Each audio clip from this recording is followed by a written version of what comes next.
Recently, tragic reports have emerged of farmers taking their own lives at the front lines of the protest, driven by despair and frustration over unaddressed demands. These heartbreaking events underscore the human cost of the ongoing farmers' movement and set the stage for one of India's largest and longest protests in 2020, where farmers from across the country united to fight for their livelihoods. What triggered such massive unrest?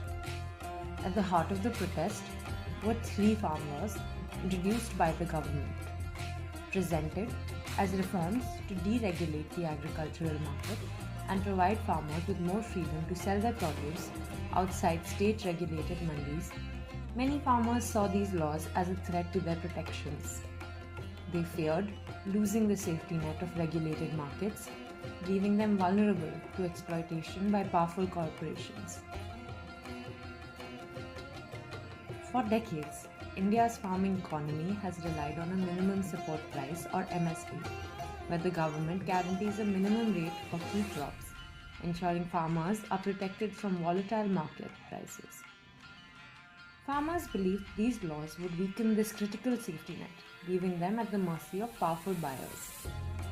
The government argued the reforms would modernize agriculture, but farmers believed they threatened their control over who they sell to, at what prices, and when. This was especially critical in a system where storage facilities are limited, forcing farmers to sell immediately after harvest. The stakes were high. 60% of India's population depends on farming, yet most farmers own less than 2 hectares of land. Their margins are razor thin, leaving them vulnerable to even small economic shifts. The protests were not just about the laws. They also reflected decades of systemic challenges: rising debts, water shortages, and unpredictable weather patterns due to climate change. Farmers wanted a sustainable future, not just promises of deregulation. For over a year, farmers braved the cold, heat, and rain, demanding repeal of the laws. Despite several rounds of talks, an agreement seemed elusive. In November 2021, after relentless pressure, the government repealed the laws. But this was not the end.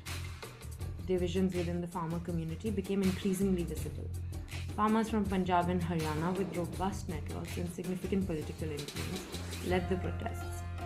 However, those from southern and eastern states often felt their voices were sidelined. Prominent leaders such as Jagjit Singh Dallewal, a pivotal figure in the initial long protest, and Singh Dallewal emerged as key voices. Equally impactful was Jagjit Singh Dallewal, whose hunger strike drew attention to the ongoing struggles of farmers and their sacrifices. Tragically, the movement continues to be marked by farmer suicides. These incidents underline the unresolved structural issues in Indian agriculture, from mounting debts to insufficient support systems. Some farmers sought immediate legal guarantees on MSP, while others prioritized broader reforms like debt waivers and better irrigation. Critics argued that the movement had been co-opted by political interests, further complicating the narrative. Today, the protests persist in pockets across India, raising critical questions. How can the government ensure fair incomes for its farmers while transitioning to a sustainable agricultural future?